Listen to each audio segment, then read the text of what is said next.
Good morning બચ્ચા party and welcome to the class of physics with C D Patel. અને આજે આપણે ભણવાના છીએ નવો ટોપિક કે બે સમાંતર વિદ્યુત પ્રવાહધારિત તાર વચ્ચે લાગતું બળ. અને એમ્પિયર લખેલું છે જુઓ અહીંયા આગળ. એટલે આ જે થિયરી છે એ એમ્પિયરની થિયરી છે. અત્યાર સુધી આપણે બાયો સાવરના નિયમ ઉપરથી કોઈ વાહક તારમાંથી જો વિદ્યુત પ્રવાહ વહેવડાવીએ તો એની આસપાસ ચુંબકીય ક્ષેત્ર ઉદ્ભવે એવું ભણ્યા. તો આ બાયોસાવર અને ઓસ્ટેડ આ બધા વૈજ્ઞાનિકોએ જે પ્રેક્ટિકલ્સ કર્યા, જે અવલોકનો મેળવ્યા એના ઉપરથી અને બીજા કેટલાક પ્રયોગો કરી અને એમ્પિયરે આ થિયરી સાબિત કરી. હવે આ થિયરી ભણતા પહેલાં પ્રીવિયસ લેક્ચરમાં આપણે શું ભણ્યા એની થોડીક વાત કરીએ. તો જો પ્રીવિયસ લેક્ચરની અંદર આપણે એવું ભણ્યા કે કોઈ સમાન ચુંબકીય ક્ષેત્રની અંદર કોઈ વાહક તારને મૂકવામાં આવે તો તેના ઉપર લાગતું બળ એફ એમ બરાબર IL ક્રોસ બી જેટલું હોય. એટલે કે એફ એમ બરાબર ILB સાઇન થીટા થાય. ક્લિયર? આ પ્રીવિયસ લેક્ચરમાં આપણે ભણી ગયા. જો કેમ વાત કરું છું, કારણ કે આ જ સૂત્ર આની અંદર આવશે. હવે આ જે થિયરી છે એ થિયરી અત્યાર સુધી મેં તમને જે થિયરીઓ ચલાવી છે એમાં કનેક્ટેડ છે. એટલે કે એના પછી સ્ટેપ બાય સ્ટેપ આવે છે. ટેક્સ્ટબુકની અંદર એનો ક્રમ થોડોક આગો પાછો છે, એટલે એનાથી બહુ ચિંતા કરવાની જરૂર નથી. ક્લિયર? પણ આપણે કોન્સેપ્ચ્યુઅલ જે ભણીએ છીએ એ સ્ટેપ બાય સ્ટેપ આવતું રહે તો આપણને એ સમજવામાં ઇઝી પડે. એટલા માટે હું એ પ્રમાણે થિયરીઓ અહીંયા આગળ ચલાવું છું. ક્લિયર છે? ઓકે, તો જોઈએ અહીંયા આગળ. હા, તો આ ટોપિકમાંથી ક્વેશ્ચન બને કે બે સમાંતર વિદ્યુત પ્રવાહધારિત તાર વચ્ચે લાગતા બળનું સમીકરણ મેળવો. બરાબર? જે એમ્પિયરનો એક્સપેરિમેન્ટ હતો. ક્લિયર છે? ઓકે, તો જુઓ, એમ્પિયરે સૌપ્રથમ બે તાર લઈ લીધા. અચ્છા, એને એક્સપેરિમેન્ટ શું કર્યો એની આપણે થોડીક વાત કરી લઈએ પહેલાં, એટલે તમને આખી થિયરીનો કોન્સેપ્ટ સમજાય. તો એને બે તાર લીધા અને બે તારને સાથે મૂક્યા નજીક, અને પછી એની અંદરથી એને પ્રવાહ પસાર કરાવ્યો. તો એને જોયું કે બંને તાર એકબીજાને આકર્ષતા હતા, નજીક આવતા હતા. તો એને વિચાર આવ્યો કે આના પાછળનું ફિઝિક્સ શું છે. તો એના માટે આને થિયરી આપી આપણને. બરાબર? અને જો નજીક આવે છે એનો મતલબ કે બંને વચ્ચે કંઈક બળ લાગે છે. નજીક આવતા હોય તો આકર્ષી પ્રકારનું બળ લાગે. તો એ બળ કેટલું લાગે છે એનું સમીકરણ આપણે મેળવવાનું છે. ક્લિયર? ઓકે, તો જુઓ, સૌપ્રથમ એમ્પિયરે એવું કહ્યું કે બે સમાંતર લાંબા વાહક તાર લઈ લો. પહેલાને નામ આપી દઈએ આપણે A અને બીજાને નામ આપી દો B, અને બંને વચ્ચેનું અંતર D રાખો. એટલે આપણે થિયરી લખ્યું હોય તો આ પ્રમાણે ના લખાય. ભાઈ એમ્પિયરે આવું કીધું એવું નહીં. શું લખવાનું તમારે કે ભાઈ આકૃતિમાં બતાવ્યા પ્રમાણે અનંત લંબાઈનો, આ લંબાઈ કેવી છે? અનંત લંબાઈનો. બરાબર? વાહક તાર, આ જો ઉપર ડેશ ડેશ દર્શાવ્યું છે ને, અનંત લંબાઈના તાર લીધેલા છે. તો એ વાહક તાર લઈ લઈએ A, અને બીજો વાહક તાર લીધો એનું નામ આપી દીધું આપણે B. હવે આ બંને વાહક તારમાંથી વહેતો પ્રવાહ વહે છે ને, કારણ કે વિદ્યુત પ્રવાહધારિત તાર છે. એટલે પહેલાંમાંથી વહેતો પ્રવાહ આપણે એને IA કહી દઈએ, અને બીજામાંથી વહેતો પ્રવાહ એને આપણે IB કહી દઈએ. બરાબર? અને બંને એકબીજાને સમાંતર એક જ દિશામાં વહે છે. બંને એકબીજાને સમાંતર એક જ દિશામાં વહે છે. એટલે અહીંયા આગળ થિયરી લખવી હોય તો આ પ્રમાણે લખાય કે આકૃતિમાં દર્શાવ્યા પ્રમાણે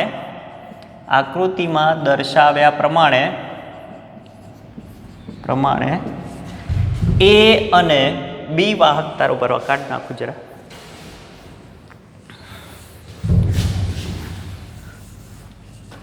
પ્રમાણે ચલો અહીંયાથી લખીએ કે ડી અંતરે ડી અંતરે રહેલા બે વાહક તાર એ અને વાહક તાર એ અને બી લખી દઉં છું, બરાબર. એ અને બી ધ્યાનમાં લો. ક્લિયર? એ અને બી લીધા, એને ધ્યાનમાં લો એટલે લીધા છે. હવે આ બંને વાહક તારમાંથી વહેતો પ્રવાહ એટલે કે વાહક તાર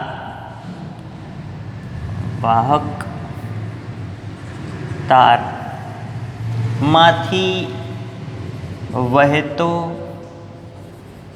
પ્રવાહ, અહીંયા લખજો બંને વાહક તારમાંથી વહેતો પ્રવાહ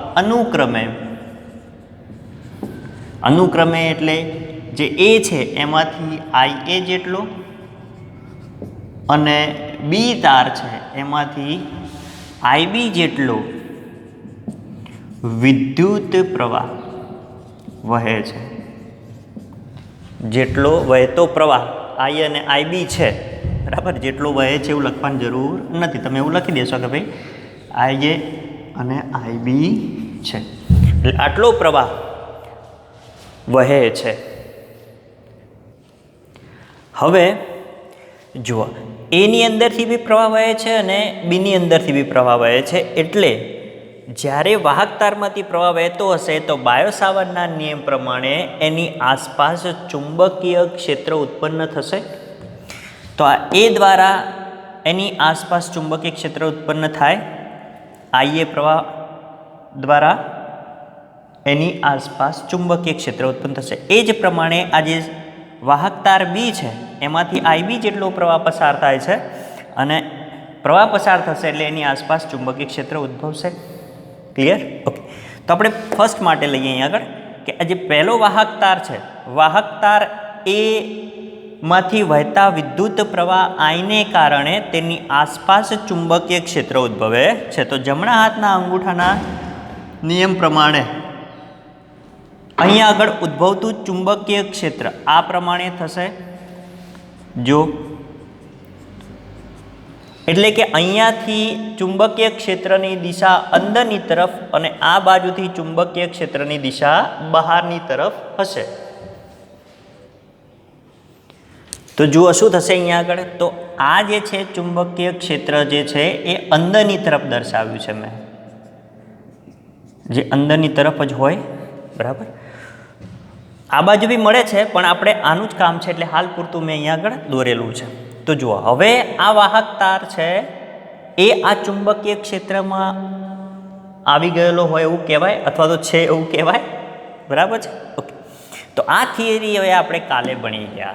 અહીંયા મેં હમણાં જ સૂત્ર લખ્યું હતું પ્રીવિયસ લેક્ચરમાં કે સમાન ચુંબકીય ક્ષેત્રમાં જો કોઈ વાહક તાર મૂકીએ તો એના ઉપર શું થાય ભાઈ? બળ લાગે. બોલો, થિયરી છે ને કનેક્ટેડ? ઓકે. તો આના ઉપર બળ લાગશે. ચલો, બળ કઈ દિશામાં લાગશે? તો જુઓ, ચુંબકીય ક્ષેત્ર અંદરની તરફ છે, વિદ્યુત પ્રવાહ આ પ્રમાણે ઉપરની તરફ છે. તો જમણા હાથની હથેળીના નિયમ પ્રમાણે જુઓ, અંદરની તરફ ચુંબકીય ક્ષેત્ર, ઉપરની તરફ વિદ્યુત પ્રવાહ. તો જે બાજુ હથેળી છે એ બાજુ બળ લાગે એટલે આ બાજુ બળ લાગશે. જુઓ, ક્લિયર?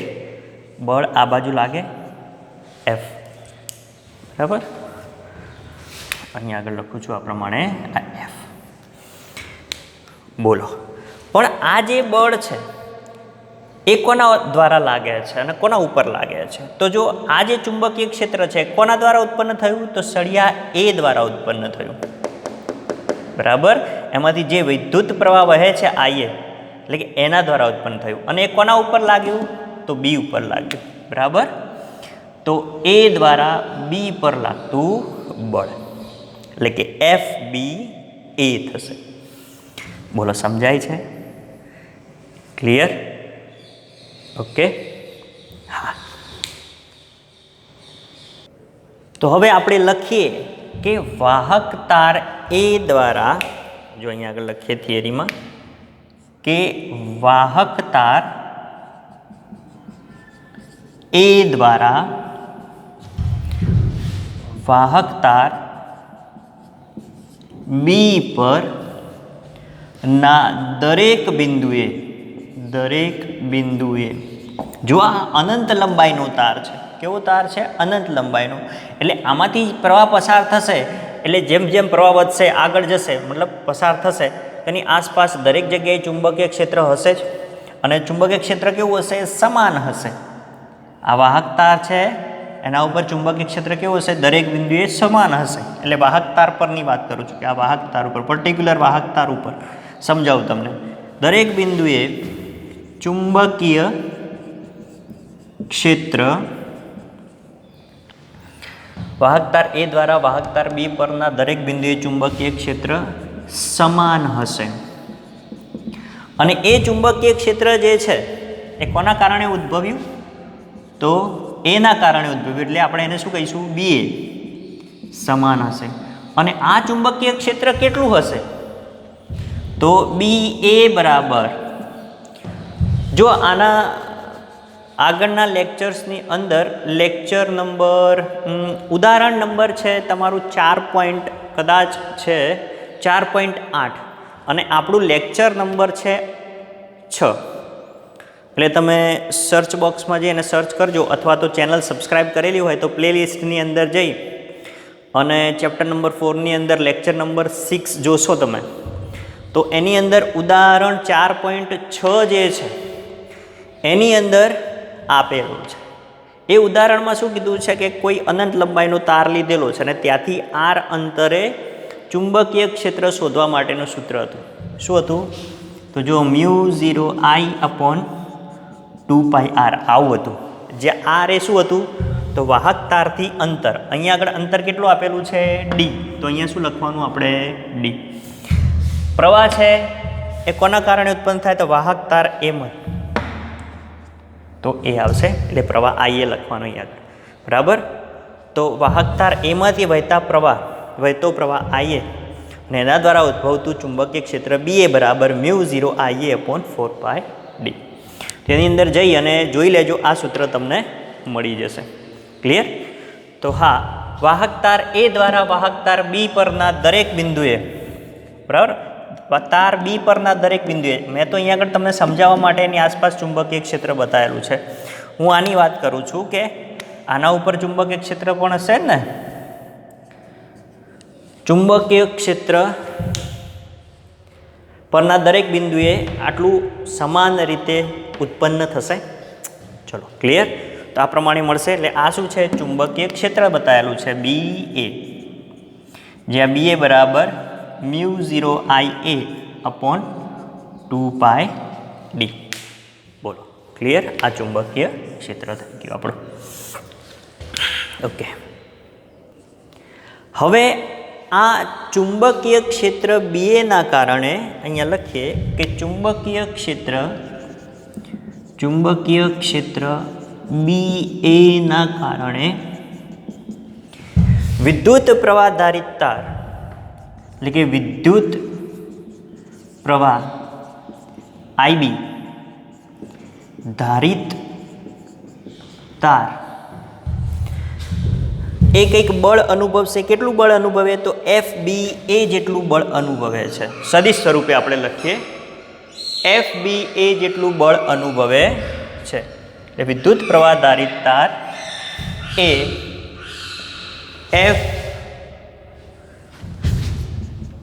FBA જેટલું બળ અનુભવે છે. એક મિનિટ હા જરા. ઓકે, જુઓ તો હવે આ FBA જેટલું બળ લાગે છે એ બળ વાહક તાર એના કારણે બી ઉપર લાગે છે. ક્લિયર? એટલે કે આખા સમગ્ર તાર પર લાગશે. પરંતુ આપણે કોઈ એક એકમ લંબાઈ માટે લેવું હોય તો આપણે એકમ લંબાઈ L વિચારી લઈએ. ધારો કે અહીંયા આગળ એક લંબાઈ L લઈ લઈએ, અથવા તો આ L વિભાગની લંબાઈ અથવા તો L લંબાઈનો એક ખંડ વિચારી લઈએ આપણે. તો આ FBA એ તાર બીના કોઈ L વિભાગ બરાબર, અથવા તો ખંડ અથવા તો લંબાઈ પર વાહક તાર એના કારણે લાગતું બળ હશે. ક્લિયર? ઓકે. તો હવે એ બળ કેટલું થશે?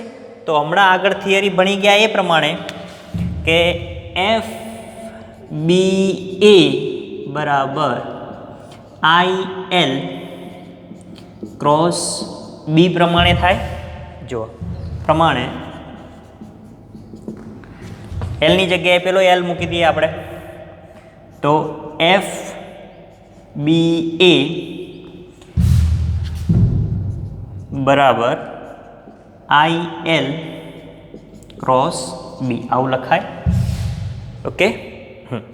જ્યાં પેલો શું છે, આની અંદરથી વહેતો પ્રવાહ.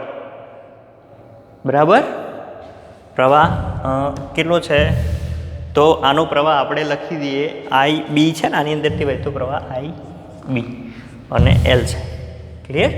આ સૂત્ર ઉપરથી આગળની થિયરીમાં આપણે આ સૂત્ર ભણી ગયા કે કોઈ સમાન ચુંબકીય ક્ષેત્રમાં કોઈ એલ લંબાઈનો તાર મૂકેલો હોય તો એના ઉપર લાગતું બળ આટલું થાય. તો આ સૂત્ર પ્રમાણે એફ બી એ બરાબર આઈ બી એલ ક્રોસ બી થશે. ચલો, આ સદિશ સ્વરૂપે લખ્યું. ભાઈ આપણે મૂલ્ય સ્વરૂપે લખવું છે તો જો અહીંયા આગળ જરા હું જગ્યા કરી દઉં.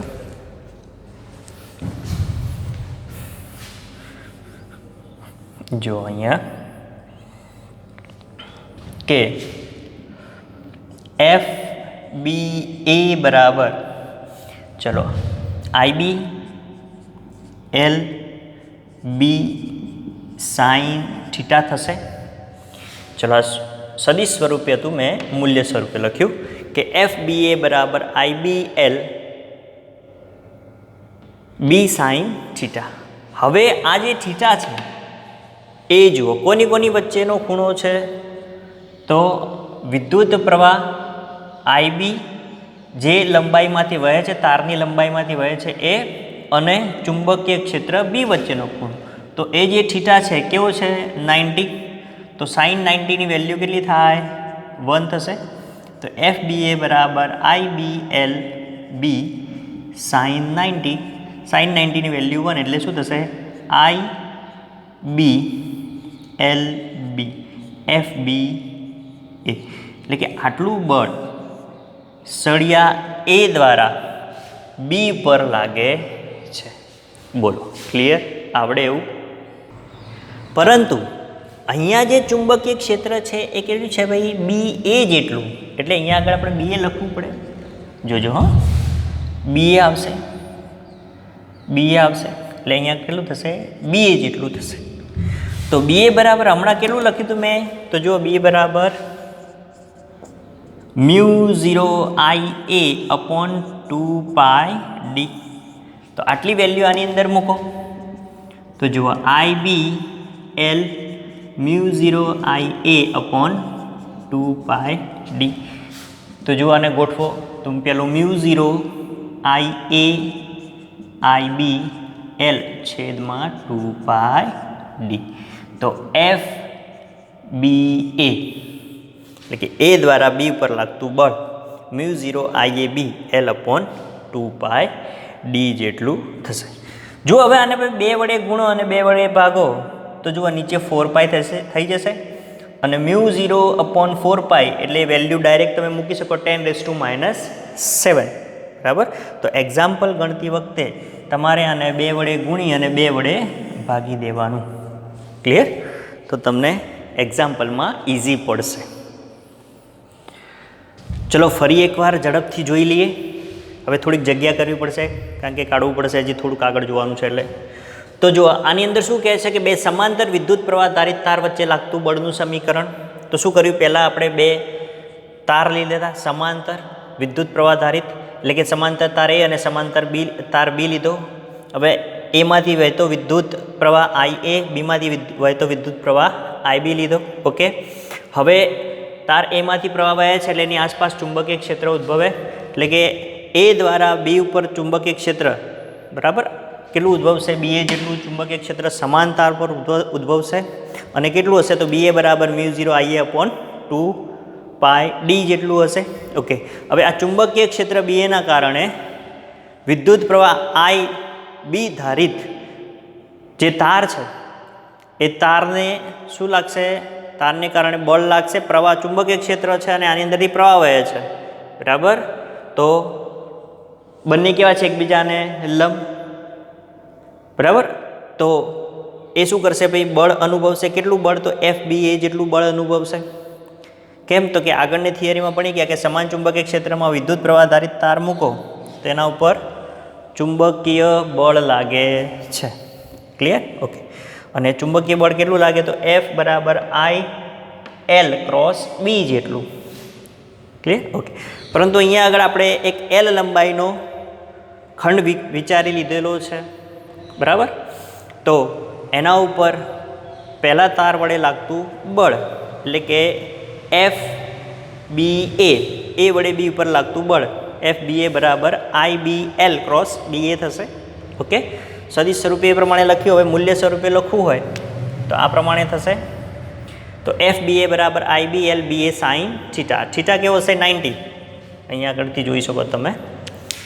અને સાઇન 90ની વેલ્યુ શું થશે? 1. તો એફ બી એ બરાબર I B L B A sign 90, અને સાઇન 90ની વેલ્યુ 1 લખો તો એફ બી એ બરાબર I B L B A.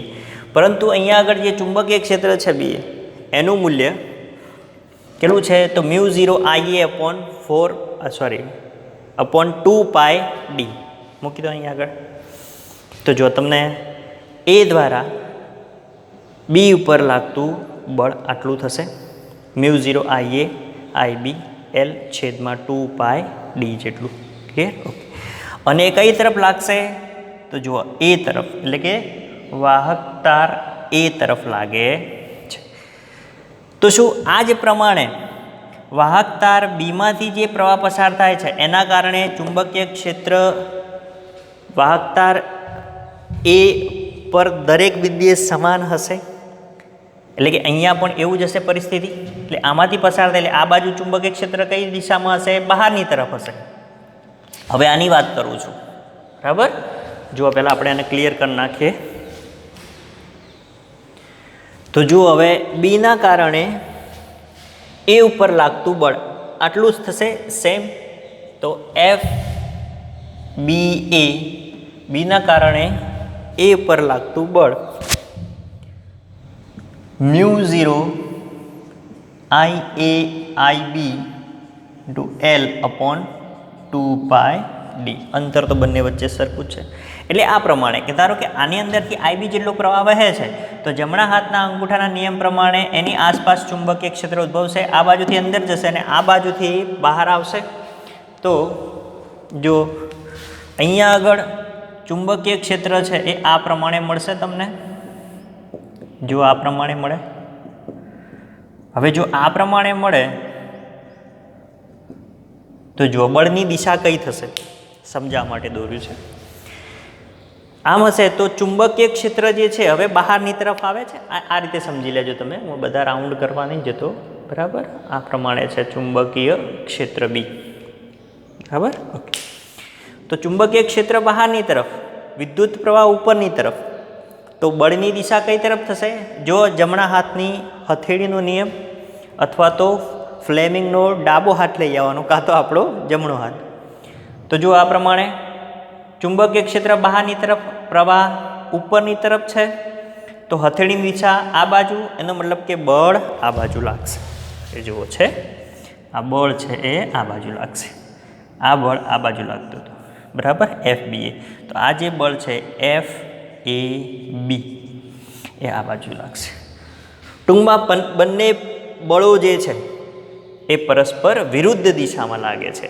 એટલે શું થશે કે બંને તાર એકબીજાને આકર્ષશે.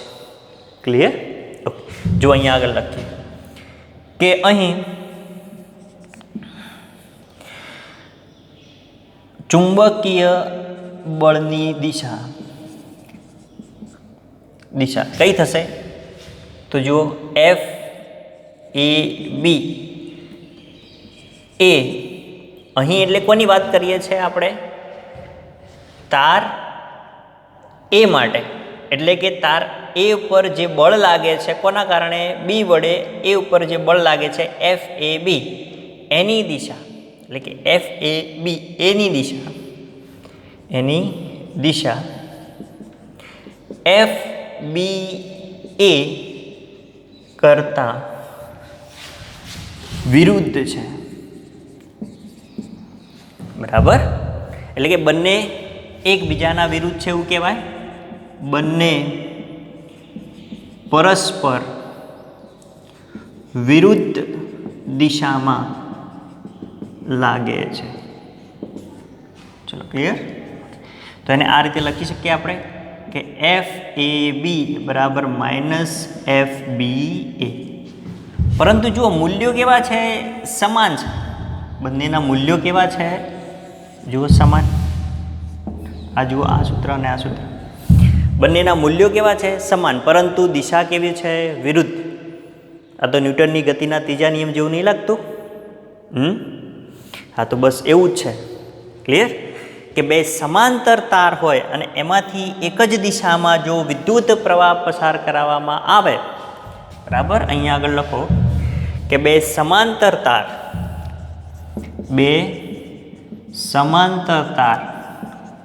અને તેમાંથી વહેતો પ્રવાહ એક જ દિશામાં હોય અને તેમાંથી વહેતો પ્રવાહ એક જ દિશામાં હોય તો તે બંને તાર વચ્ચે શું થશે ભાઈ? આકર્ષણ, એટલે કે આકર્ષી બળ લાગે છે, બરાબર. બે સમાંતર તાર હોય અને તેમાંથી વહેતો પ્રવાહ જો એક જ દિશામાં હોય તો તેમની વચ્ચે આકર્ષી પ્રકારનું બળ લાગે. પરંતુ જો બંને પરસ્પર વિરુદ્ધ દિશામાં હોય, એ સમાંતર તારમાંથી વહેતો પ્રવાહ વિરુદ્ધ દિશામાં હોય તો અપાકર્ષી બળ લાગશે. ક્લિયર? બોલો. છે ને જાદુ? બરાબર. તો જો એક જ દિશામાં હોય તો આકર્ષી બળ અને વિરુદ્ધ દિશામાં હોય તો અપાકર્ષી બળ લાગે છે. ચલો સ્નેપશોટ લઈ લેજો ઝડપથી. અને આની આગળ આપણે આ કાઢી નાખ્યું એના પહેલાં થોડુંક પ્રિવિયસ કરી અને એની અંદર તમે સ્નેપશોટ લઈ લેજો અને થિયરી વ્યવસ્થિત લખી દેજો. ક્લિયર છે? તો જુઓ, હવે આ કાઢી અને એક નવો ક્વેશ્ચન લખીએ આની અંદર. તો જુઓ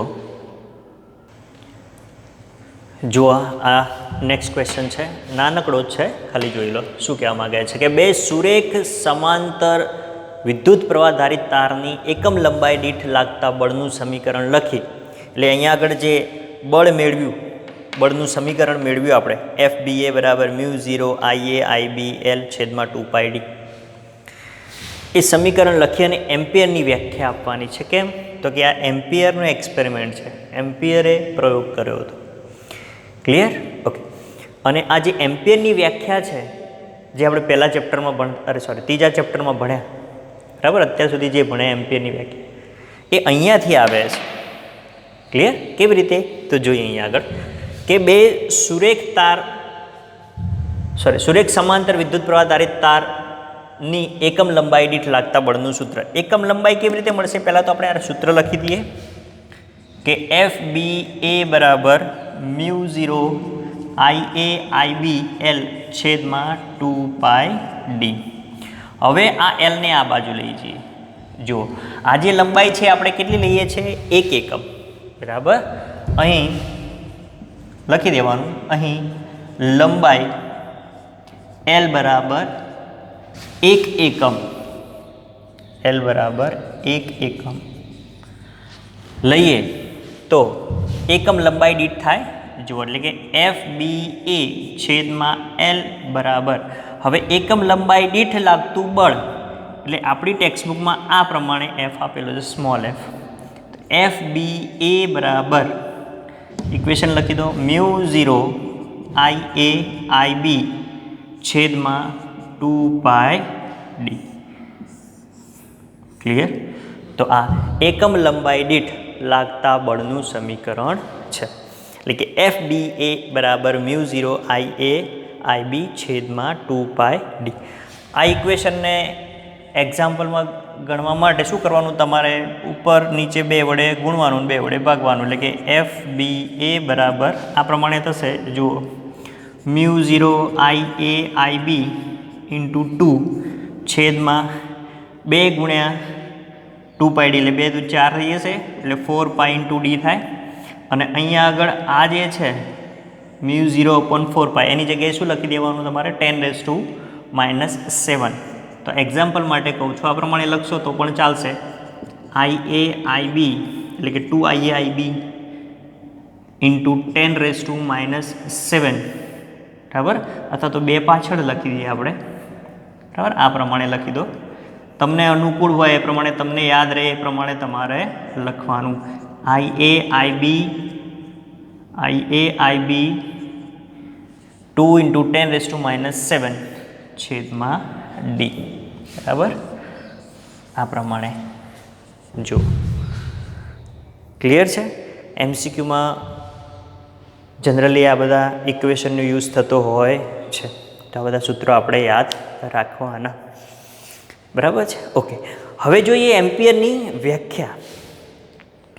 તો અહીંયાથી જે આ 2 તાર આપેલા છે એ 2 તારમાંથી વહેતો પ્રવાહ જો આપણે 1 એમ્પિયર લઈ લઈએ, એટલે કે IA અને IB માંથી જે વહેતો પ્રવાહ છે એ 1 એમ્પિયર લઈ લઈએ, અને આ બંને તાર વચ્ચેનું અંતર છે એ d બરાબર 1 મીટર લઈ લઈએ. બધું એકમ લઈ લેવાનું બરાબર. પ્રવાહ છે કે આપણે 1 એમ્પિયર લઈ લીધો, અને બંને વચ્ચેનું અંતર જે છે એ આપણે 1 મીટર લઈ લીધું. અને અહીંયા આગળ જે તમને મ્યુ આપેલો છે એ મ્યુની કિંમત તો તમે જાણો છો, μ0ની કિંમત 4π into 10⁻⁻7 tesla into metre upon ampere. જો આટલું ઉપરના ઇક્વેશનમાં આપણે મૂકી દઈએ તો જુઓ શું મળશે તમને, કેટલું બળ લાગે છે તો બળનું મૂલ્ય મળશે. જુઓ, IA આની અંદર મૂકો, આની અંદર અથવા તો આની અંદર, ત્રણેય સમીકરણ સરખા જ છે, સમાન જ છે બરાબર. એટલે ધારો કે તમે સીધો આની અંદર જ મૂકી દો, એટલે μ0 મૂકવાની જરૂર જ નહીં, કોઈ ઝંઝટ જ નહીં.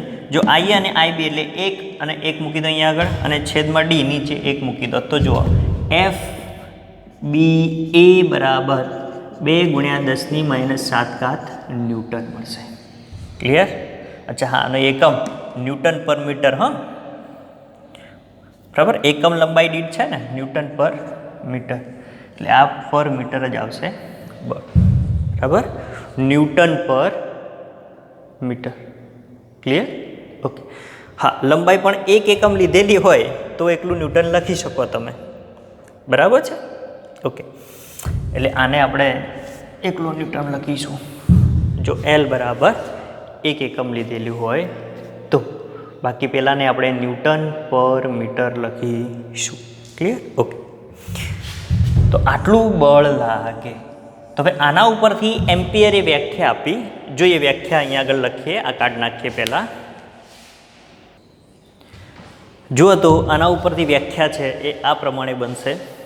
સાહેબ તમે તો બોર્ડ આખું લખી દીધું, પણ વ્યાખ્યા તો લખવી જ પડે ને, એમાં કંઈ આગુ પાછું થાય નહીં ભાઈ, એટલે લખી દીધી મેં, એટલો ટાઈમ બચે આપણે.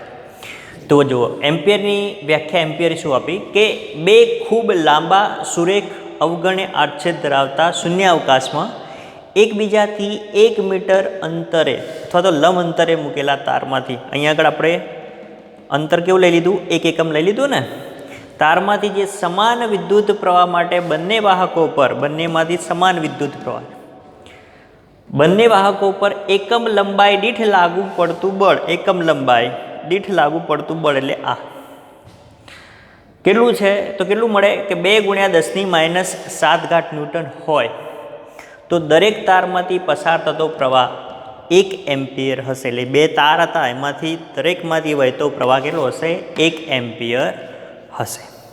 ક્લિયર? ઓકે, હવે આ એમ્પિયરની નો SI એકમ શું છે, કુલમ બરાબર. તો એની વ્યાખ્યા આપી કે જ્યારે સુવાહકમાંથી 1 એમ્પિયર જેટલો સ્થિર વિદ્યુત પ્રવાહ પસાર કરવામાં આવે છે ત્યારે તેના આડછેદમાંથી 1 સેકન્ડમાં પસાર થતો વિદ્યુત ભાર 1 કુલમ છે. ક્લિયર? આ એમ્પિયરની વ્યાખ્યા શું છે? તો એમ્પિયર માટેનું સૂત્ર વિદ્યુત પ્રવાહ I = Q/T છે ને, જ્યાં એમ્પિયર જે છે એ આપણો મૂળભૂત એકમ છે. આપણા 7 મૂળભૂત એકમો 11માં ભણી ગયા તમે, બરાબર? એ 7 મૂળભૂત એકમનો આ એક એકમ છે એમ્પિયર, બરાબર? તો આ વિદ્યુત પ્રવાહનો એકમ એમ્પિયર, બરાબર? અને વિદ્યુત પ્રવાહ બરાબર વિદ્યુત ભાર ભાગ્યા સમયગાળો, એટલે કુલમ/T એટલે Q/T, બરાબર? એટલે C/S, બરાબર? આ એનો એકમ થાય. જ્યાં કુલમ એ શું છે? એનો SI એકમ છે. બસ આની જ વાત કરી છે. તો એના ઉપરથી કુલમની વ્યાખ્યા પણ આપેલી છે. ક્લિયર? ચલો, આ તમને સમજાઈ ગયું હશે. સ્નેપ લઈ લેજો ઝડપથી અને જોઈ લેજો એકવાર, આવડી જાય એવું છે. સિમ્પલ. 2 વાહક તાર છે. 2 વાહક તારમાંથી સમાન વિદ્યુત પ્રવાહ વહે છે, એક જ દિશામાં વહે છે. એકબીજા ઉપર બળ લગાડે, ચુંબકીય ક્ષેત્ર ઉદ્ભવે, બળ લાગતા બળનું સૂત્ર. ક્લિયર? ઓકે. હવે દાખલા જોઈએ. ચલો જોઈએ ઉદાહરણ 4.10 અને એના જેવો સ્વાધ્યાયનો દાખલો, એટલે કે આપણે જે થિયરી ભણ્યા એના ઉપરથી સ્વાધ્યાયનો દાખલો 4.7. સાહેબ રકમ ક્યાં? રકમ બહુ મોટી છે એટલે લખતો નથી. હું ટેક્સ્ટબુકમાંથી વાંચું છું. તમે લોકો ટેક્સ્ટબુક લઈને બેસો, વિડીયો પોઝ કરીને ટેક્સ્ટબુક લઈ આવો. ચલો જુઓ, લઈ આવ્યા? હા, જુઓ શું કહે છે. કોઈ સ્થળે પૃથ્વીના ચુંબકીય ક્ષેત્રનો સમક્ષિતિજ ઘટક 3×10⁻⁵ ટેસ્લા આપેલો છે, બરાબર? જો આ સમક્ષિતિજ ઘટક અને લંબ ઘટક એ આપણે 5મા ચેપ્ટરની અંદર સારી રીતે ભણીશું, વધારે ડિટેલમાં, બરાબર છે? ઓકે. અને આ ક્ષેત્રની દિશા ભૌગોલિક દક્ષિણથી ભૌગોલિક ઉત્તર તરફ છે. એટલે પહેલાં અહીંયા આગળ જુઓ, પૃથ્વી માટે આપણે આ પ્રમાણે યાદ રાખવાનું. આ ઉત્તર, દક્ષિણ, આ પૂર્વ અને આ પશ્ચિમ, બરાબર? એટલે આ જે સીધી અક્ષ છે એ ભૌગોલિક અક્ષ કહેવાય, બરાબર? એટલે કે ભૌગોલિક ઉત્તર અને આ ભૌગોલિક દક્ષિણ, બરાબર? એ જ રીતે આ ભૌગોલિક પૂર્વ અને ભૌગોલિક પશ્ચિમ, બરાબર? પરંતુ પૃથ્વીનું ચુંબકત્વ છે એટલે એ ચુંબકીય ઉત્તર ધ્રુવ લેવો હોય તો એ સહેજ ટિલ્ટ થયેલો હોય. આ બધું આપણે 5મા ચેપ્ટરમાં ભણીશું ડિટેલમાં, બરાબર? આ થશે ચુંબકીય ઉત્તર અને આ ચુંબકીય દક્ષિણ, ચુંબકીય દક્ષિણ, બરાબર? અને ચુંબકીય ઉત્તર, બરાબર? ઉત્તર ધ્રુવ અને દક્ષિણ ધ્રુવ છે. તો આ પ્રમાણે હોય આ ભૌગોલિક ઉત્તર અને ભૌગોલિક દક્ષિણ. તો શું કહે છે કે ચુંબકીય ક્ષેત્રની દિશા ભૌગોલિક દક્ષિણથી ઉત્તર તરફ, એટલે આ દક્ષિણથી ઉત્તર તરફ ચુંબકીય ક્ષેત્ર બીની દિશા છે. એટલે બીની દિશા આ પ્રમાણે થશે, આ બીની દિશા, બરાબર છે? ઓકે. એટલે તમને ખ્યાલ આવે. એક લાંબો સીધો વાહક 1 એમ્પિયર જેટલો સ્થાયી પ્રવાહ ધરાવે છે. એટલે પ્રવાહ કેટલો આપેલો છે? 1 એમ્પિયર. તેને સમક્ષિતિજ ટેબલ ઉપર મૂકવામાં આવે એટલે સમક્ષિતિજ, આ સમક્ષિતિજ થાય, બરાબર? આમ બિલકુલ. એટલે સમક્ષિતિજ ઉપર એક તાર મૂકેલો છે, આમ કે કંઈક મૂકેલો છે, બરાબર? તેને સમક્ષિતિજ અને તેમાંથી પસાર થતા વિદ્યુત પ્રવાહની દિશા પૂર્વથી પશ્ચિમ તરફ છે. એટલે પૂર્વથી પશ્ચિમ, એટલે સમક્ષિતિજ ટેબલ ઉપર આ પ્રમાણે તાર મૂકેલો છે અને એમાંથી વહેતા પ્રવાહની દિશા આ બાજુ છે. બોલો, પૂર્વથી પશ્ચિમ દિશામાં છે. ક્લિયર? પ્રવાહ આ બાજુ, ચુંબકીય ક્ષેત્ર આ બાજુ, બંને કેવા થયા? એકબીજાને લંબ થયા. એટલે થીટા કેવો થયો? 90 થયો. ઓકે. તો જુઓ હવે, અને બી દક્ષિણથી ઉત્તર તરફ હોય, એટલે કે દક્ષિણથી ઉત્તર તરફ બીજામાં એવું કહે છે, એટલે કે ચુંબકીય ક્ષેત્ર બીની જ દિશામાં, એ આપણે જોઈએ. ત્યારે તેની એકમ લંબાઈ દીઠ તેના પર લાગતું બળ કેટલું થશે? એટલે કે એકમ લંબાઈ દીઠ લાગતું બળ કેટલું થાય એવું કીધું છે આની અંદર, બરાબર? તો ચલો, એકમ લંબાઈ દીઠ લાગતા બળનું સૂત્ર અહીંયા આગળ જો પૂર્વથી પશ્ચિમ હોય ત્યારે શું થશે? બંને એકબીજાને લંબ થાય છે. ક્લિયર? એટલે થીટા 90. પરંતુ એના પહેલાં આપણે એકમ લંબાઈ દીઠ લાગતા બળનું સૂત્ર લખી દઈએ. F બરાબર શું છે? બોલો, IB sin theta I B sine theta. પરંતુ અહીં લખો કે થીટા બરાબર 90, કારણ કે આઈ અને બી વચ્ચેનો ખૂણો 90નો છે. ધેરફોર સાઇન 90 એટલે એફ બરાબર I B sign 90. Sign 90ની value 1, તો આઈની કિંમત કેટલી છે 1 ગુણ્યા બી 3 ગુણ્યા 10⁻5 અને આની કિંમત 1, આ 90 છે. તો બળ કેટલું આવશે 3 ગુણ્યા 10⁻5 ન્યૂટન, બરાબર. અમુક જગ્યાએ ન્યૂટન પર મીટર લખ્યું છે કારણ કે એકમ લંબાઈ દીઠ છે એટલે. ક્લિયર? ઓકે, હવે બીજાની વાત કરીએ આપણે, બરાબર. બળ કેટલું લાગતું હશે એટલું જ કીધું છે, બરાબર. બળની આપણે દિશા કીધી નથી એટલે આપણે દિશા લખવી નથી.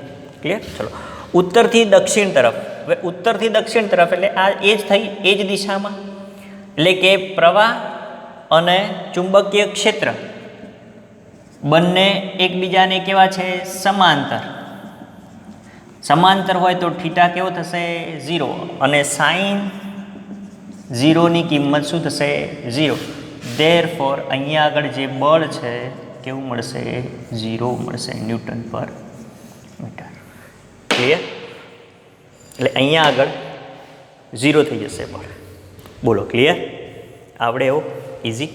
ઓકે, જો હવે નેક્સ્ટ સ્વાધ્યાયનો 4.7. જો એમાં રકમ એવું કહે છે, ટેક્સ્ટબુક છે ને, હા, 4 સેન્ટીમીટર અંતરે રહેલા, એટલે અંતર ડી આપી દીધું 4 સેન્ટીમીટર, એના મીટર કરો એટલે 4 ગુણ્યા 10⁻2 મીટર કરી દેવાના. 2 લાંબા સીધા અને સમાંતર તાર આપેલા છે એ અને બી. હવે એમાંથી વહેતો પ્રવાહ અનુક્રમે, એટલે કે એમાંથી વહેતો પ્રવાહ આઈએ બરાબર 8 એમ્પિયર અને બીમાંથી વહેતો પ્રવાહ આઈબી બરાબર 5 એમ્પિયર છે. વિદ્યુત પ્રવાહ એક જ સમાન દિશામાં વહે છે. જુઓ, બંને કેવી સમાન દિશામાં, એટલે બળ કેવું લાગશે આકર્ષિત પ્રકારનું. ચલો, ક્લિયર? ઓકે. તાર એના 10 સેન્ટીમીટર લંબાઈના વિભાગ પર લાગતું બળ શોધો, બરાબર.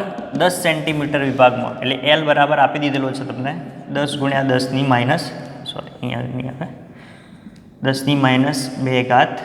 મીટર, બરાબર. એના ઉપર લાગતું બળ શોધો એટલે આપણે એફ શોધવાનો થાય. ક્લિયર? ચલો, તો સૂત્ર શું છે?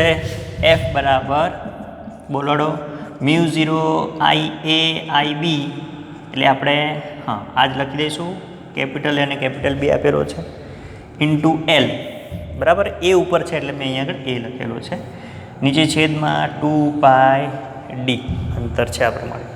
ક્લિયર? પોઝ કરીએ અને જવાબ લાવો ફટાફટ. ચલો, ગણી દઈએ આપણે.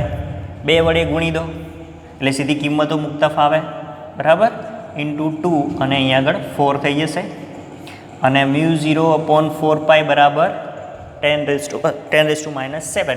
અહીંયા આગળ 2 ગુણ્યા 10⁻7 ગુણ્યા IA બરાબર 8 ગુણ્યા IB બરાબર 5, બરાબર, ગુણ્યા LA 10 ગુણ્યા 10⁻2, નીચે છેદમાં D બરાબર 4 ગુણ્યા 10⁻2, 10⁻2 જશે અહીંયાથી, 4 × 8. ઓકે, ચલો, હવે શું રહ્યું? તો 2 × 4 અને 5 × 20, 20 ગુણ્યા 10 એટલે 200 ગુણ્યા, ચલો કેટલી ઘાત રહી અહીંયા આગળ 200 આવી ગયા ને, તો આવી ગયો એટલે 10⁻7 એટલે 7, 6 અને 5 એટલે 2 ગુણ્યા 10⁻5 ન્યૂટન બળ લાગશે. ચલો, ક્લિયર? ઓકે, તો આનો આન્સર આટલો આવશે. બોલો, ઇઝી? આવડે એવા? જો સૂત્ર આવડે તો દાખલા આવડે, અને સૂત્ર ક્યારે આવડે? જ્યારે થિયરી આવડે ત્યારે. એટલે જ આપણે પહેલાં થિયરી ચલાવીએ છીએ, પછી એ થિયરીના સૂત્ર ઉપરથી જેટલા બી દાખલા હોય ઉદાહરણ કે સ્વાધ્યાયના એ ચલાવીએ છીએ. ક્લિયર છે? તો આ પ્રમાણે તૈયાર કરતા રહેજો, બરાબર. જો આજે થોડુંક ડિસ્ટર્બન્સ હતું એના કારણે તમને એવું ક્યાંક લાગ્યું હોય તો એડજસ્ટ કરી લેવાનું, બરાબર છે. ચલો ત્યાં સુધી ભણતા રહો. Tata bye bye.